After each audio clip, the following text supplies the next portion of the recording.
The Crimson Soldier, origin of the Red Hulk. Driven by a lifelong obsession to destroy the Hulk and protect his daughter, General Thaddeus Thunderbolt Ross strikes a Faustian bargain with the intelligentsia to become a tactical, heat-generating monster of his own making. The shadows in General Thaddeus Thunderbolt Ross's office are long and sharp, cutting across a desk cluttered with grainy surveillance photos of a green behemoth. Ross stares at a framed photograph of his daughter, Betty, her smile a painful reminder of everything Bruce Banner has taken from him. He lights a cigar, the amber glow, illuminating the deep lines of a face weathered by decades of lost wars and obsession. He's a cancer, Ross growls to the empty room, his voice like gravel grinding on stone. A mutation that mocks the uniform.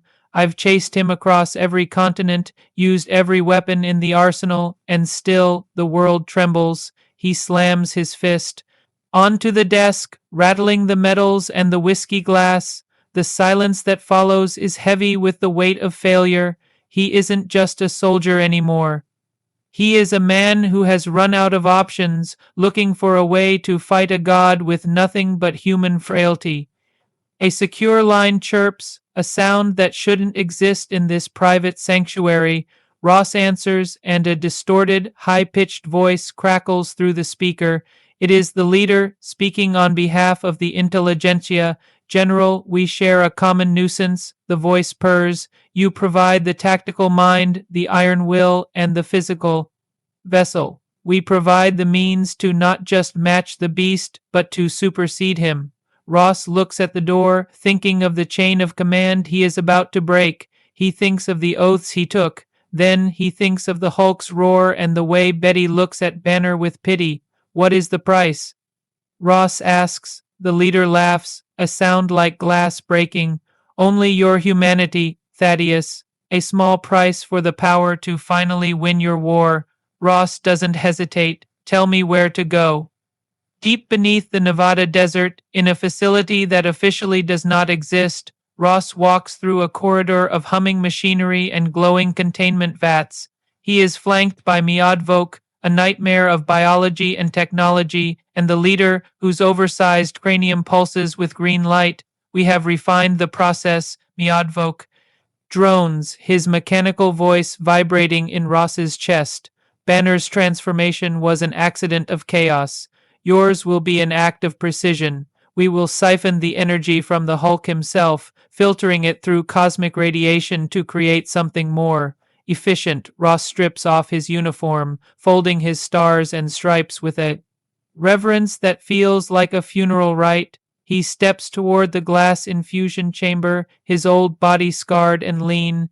He knows he might not survive the hour, but for the first time in years, he feels a sense of mission.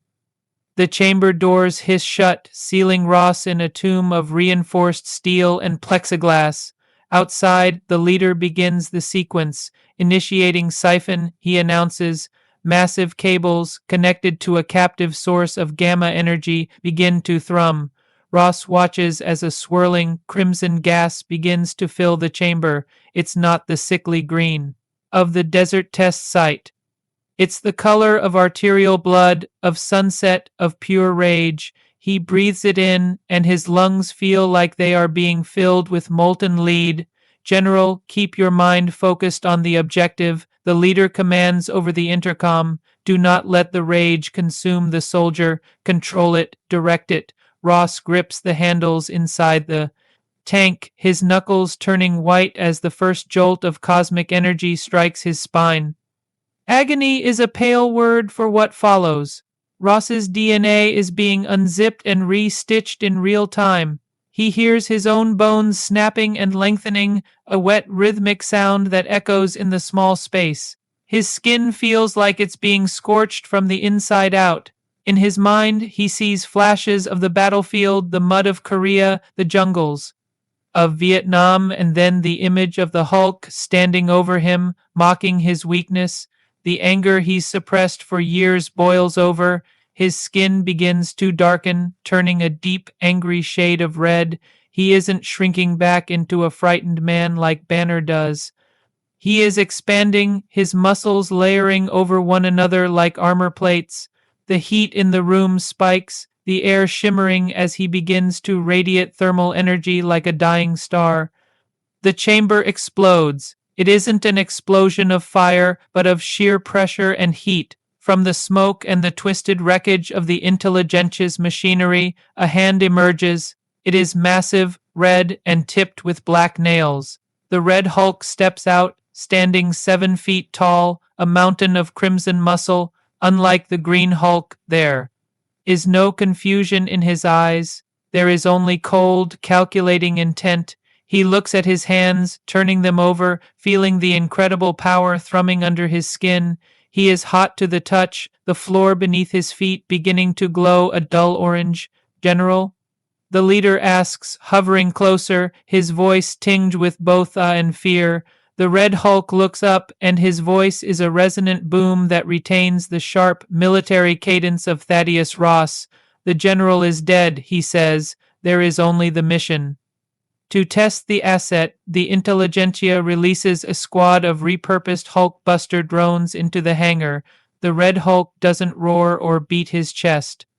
He moves with the grace of a trained commando. As the first drone fires a concentrated sonic blast, the Red Hulk lunges. He catches the machine mid-air, his grip melting through its titanium chassis. The more he exerts himself, the hotter he becomes. His body begins to emit a visible aura of heat, distorting the air around him. He smashes 2 drones together with a thunderous clap, the impact creating a shockwave that shatters the remaining observation windows. He isn't just strong. He is a tactical genius in a monster's body. He uses the environment, kicking a massive generator into a cluster of enemies, calculating trajectories even in the heat of battle. The battle is over in seconds. The hangar is a graveyard of melted scrap and scorched concrete. The Red Hulk stands in the center, his chest heaving, but his mind perfectly clear. He feels the hunger for combat, a biological imperative that demands he find something even stronger to break. The heat, Miadvok observes, scanning the room. It increases with your temper, General. But be warned, you have no cooling system. If you burn too hot, you risk burning out. The Red Hulk turns his burning yellow eyes toward the floating cyborg.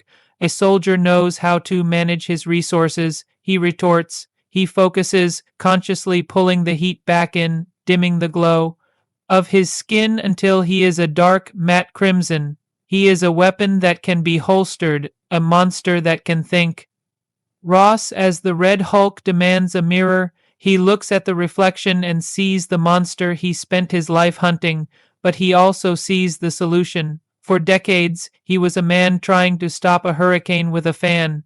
Now he is the storm. He realizes he can do what no one else could. He can kill the Hulk because he knows how the Hulk thinks. And he has the power to back up the strategy. He thinks of the secrets he will have to keep, the lies he will have to tell Betty. He is a ghost now, a Black Ops legend reborn in blood-red skin. Banner had his chance to be a hero and failed. The Red Hulk growls, his reflection staring back with a predatory grin. I don't care about being a hero. I care about results.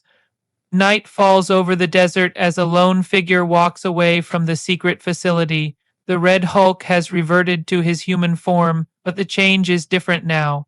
Ross feels the heat still simmering beneath his skin, a coiled spring of nuclear rage ready to be unleashed at a moment's notice. He wears a tattered trench coat over his ruined clothes, his eyes hidden behind dark aviators. He looks back at the horizon, where the lights of a distant city flicker. Somewhere out there, the Green Hulk is hiding. Somewhere out there, the world thinks it's safe. Ross lights a final cigar, the flame trembling slightly in his hand. He isn't the man he was this morning, and the world isn't the same place. The hunt hasn't ended. It has simply evolved. I'm coming for you, Bruce, he whispers into the wind, and this time I'm bringing the fire. Thanks for watching. If you want to see more stories like this, make sure to like and subscribe. Until next time, stay super.